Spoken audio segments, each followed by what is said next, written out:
अब देखो हम अपना नेक्स्ट क्वेश्चन करते हैं। Chapter 1 class 10th science NCERT exercise के क्वेश्चंस चल रहे हैं हमारी सीरीज़ में। 17th क्वेश्चन कर रहे हैं हम।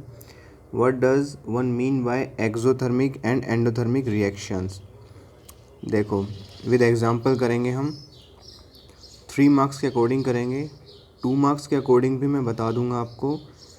सीबीएसई के अकॉर्डिंग बता रहा हूँ, अभी पेपर नहीं हो रहे, ठीक है कोई नहीं, पर आपको एक नज़रिया पता चलेगा कैसे अटेम्प्ट करते हैं।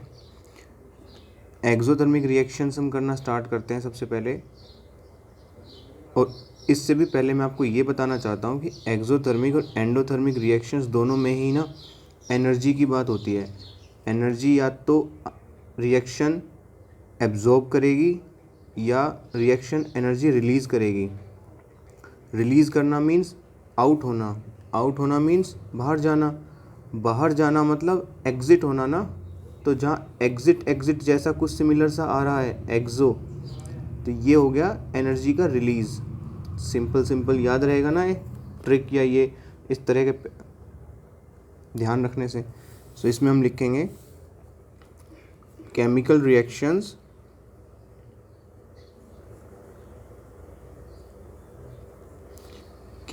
Reactions that release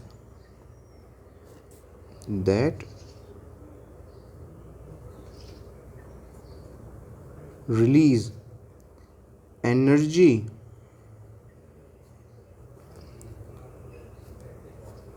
in form of light, sound और heat are known as exothermic reactions। Energy release होनी है, रिलीज़ एनर्जी जिनमें होती है वो एक्सोथर्मिक रिएक्शंस होती हैं। फॉर एग्जांपल ले लेते हैं, 3 एग्जांपल लेता हूँ मैं। अब ये अपने आप में ही अकेला छोटा क्वेश्चन भी 3 नंबर का हो जाएगा 3 एग्जांपल लेने के बाद। सिंपल सा 1 लाइन स्टेटमेंट क्वेश्चन भी है ये एक्सोथर्मिक रिएक्शन, बताऊँगा। अभी देखो मैं एग्जांपल बता देता हूँ। रिएक्शन ले लेता हूँ एक। कार्बन सॉलिड फॉर्म में है, ऑक्सीजन की प्रेजेंस में, ऑक्सीजन गैस है, इनकी रिएक्शन होगी तो हमें CO2 मिलेगी प्लस बहुत सारी हीट एनर्जी मिलेगी। आप कहोगे कि ये क्या रिएक्शन है, कार्बन ऑक्सीजन कार्बन डाइऑक्साइड मिलना, एनर्जी मिलना, हमें एनर्जी कैसे मिलेगी। तो आप मुझे एक बात बताओ, एक सेकंड यहाँ से ध्यान हटाओ और मुझे एक बात बताओ। सर्दियाँ होती हैं, सर्दियों में हम कभी कभी क्या करते हैं, लकड़ी जलाते हैं ना, अलाप जलाते हैं हाथ सेकने के लिए, एक निवायस, एक गर्मी के लिए, है ना, हीट के लिए, ताकि हमारा रूम या हम खुद जो हमारे हाथ पैर ठंडे हो गए हैं। एक टाइम ऐसा आता है ना सर्दी में कि बिल्कुल ही अलाप जलाए बिना तो चैन ही नहीं मिलता, क्योंकि हाथ पैर सेकने होते हैं, है ना। तो वो जो अलाप होती है वो क्या होती है, वो अलाप में क्या होती है, लकड़ी होती है ना, वुड, उसको जलाते हैं हम। लकड़ी की एक कहावत सुनी है क्या आपने, लकड़ी जल कोयला बनी, कोयला जल राख बनी। मतलब जब लकड़ी जलती है तो कोयला बनती है पहले। अगर हम उस लकड़ी जलती हुई को कोयला बनते टाइम ही बाहर निकाल लें तो वो कोयला मिल जाएगा हमें, और कोयला को जलाएंगे तो राख मिलती है। तो वो कोयला और कुछ नहीं है हमारा, ये कार्बन है। इसको हम ऑक्सीजन की प्रेजेंस में जलाएंगे, एक बार ही जलाएंगे, कुछ पेट्रोल डालकर उस पर हम एक माचिस की तीली लगा देंगे तो वो जलना स्टार्ट हो जाएगा। थोड़ी देर में हम अगर उससे भी नहीं प्रॉपरली जल पाता है तो हम क्या करते हैं, छोटे छोटे कागज़ के टुकड़े डालते हैं। अलाप जलाना तो पता है ना, अलाप कैसे जलाते हैं, आग कैसे जलाते हैं, तो प्रैक्टिस का काम है वो, है ना। तो एक बार ही इग्नाइट करना पड़ा ना, एक बार इनिशिएट करना पड़ा उस रिएक्शन को, लेकिन उसके बाद ऑक्सीजन तो है एटमॉस्फेयर में और वो कार्बन भी जल रहा है, तो जलते टाइम एक बार जलाना पड़ा, लेकिन एनर्जी तो हमें मिलती रहेगी ना, 1 घंटे 2 घंटे 3 घंटे, जब तक भी वो आग है, जब तक भी उसमें लपटें हैं, जब तक भी उसमें जान बची हुई है कार्बन में तब तक वो हमें हीट एनर्जी देता रहेगा। सो ये है एक्सोथर्मिक रिएक्शन का एग्जांपल। दो एग्जांपल मैं छोटे ले लेता हूँ। आयरन रस्टिंग ऑफ आयरन, ये भी एक एक्सोथर्मिक रिएक्शन का एग्जांपल है। मतलब एक कील या एक आयरन नेल जिसको बोलते हैं, ये देखो ये रही एक कील, ठीक है, ऐसी ही होती है कुछ, छोटी भी बड़ी भी, कई साइज़ शेप में आती है, इनकी भी वैरायटीज़ हैं बहुत, कोई पतली सी आती है, कोई छोटी सी आती है, कोई मोटी आती है, कोई बड़ी आती है ना।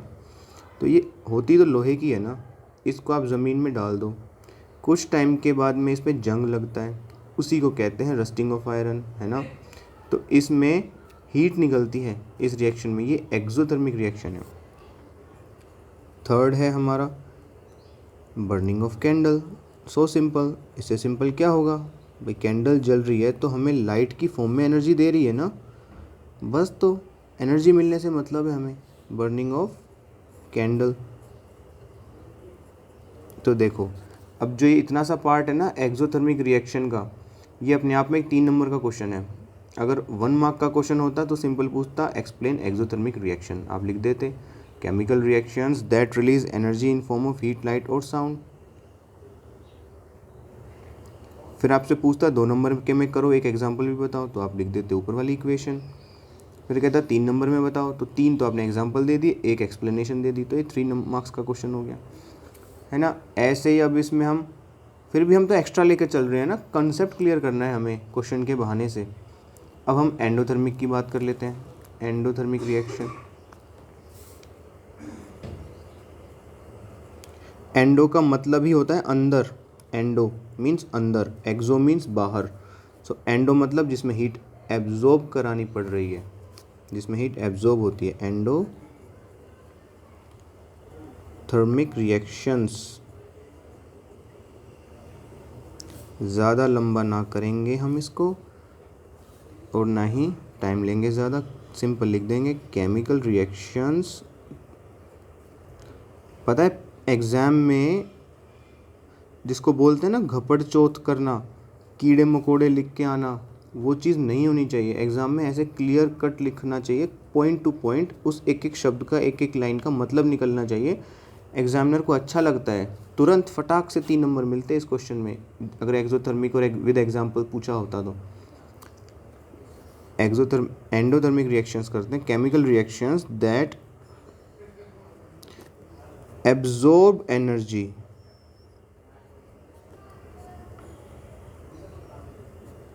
बस इतना ही करो, एब्जॉर्ब एनर्जी। एनर्जी अब अलग अलग टाइप की होती है, in the form of heat, light, sound. Sound से कोई केमिकल रिएक्शन इनिशिएट नहीं होती, इसलिए हम नहीं लेंगे। हीट से होती है, इलेक्ट्रिक रोड से होती है, इलेक्ट्रिक स्पार्क्स से होती है, फ्लेम्स से होती है, ठीक है, इन सब चीज़ों से होती है। तो हम यहाँ पे सिर्फ एनर्जी रख लेंगे। Chemical reactions that absorb energy are known as endothermic reactions. Example करते हैं, एग्जाम्पल नंबर फर्स्ट हम एक इक्वेशन ही ले लेते हैं नाइट्रोजन गैस की। नाइट्रोजन गैस ऑक्सीजन के साथ जब रिएक्ट करता है ना, तब हमें नाइट्रोजन मोनोऑक्साइड मिलती है, जो कि एक कलरलेस गैस होती है, और ये बैलेंस कर दी हमने, ठीक है।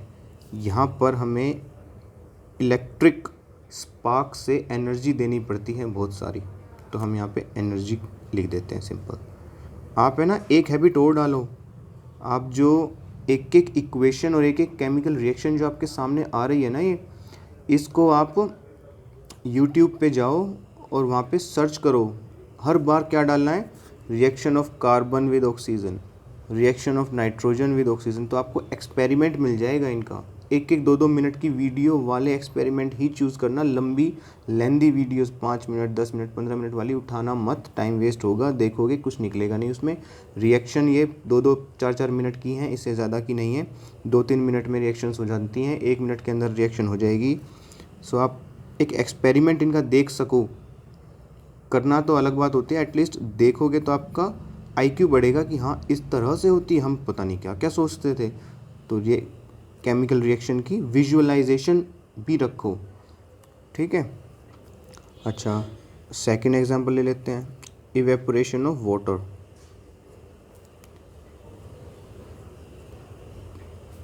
जो समुद्र होता है,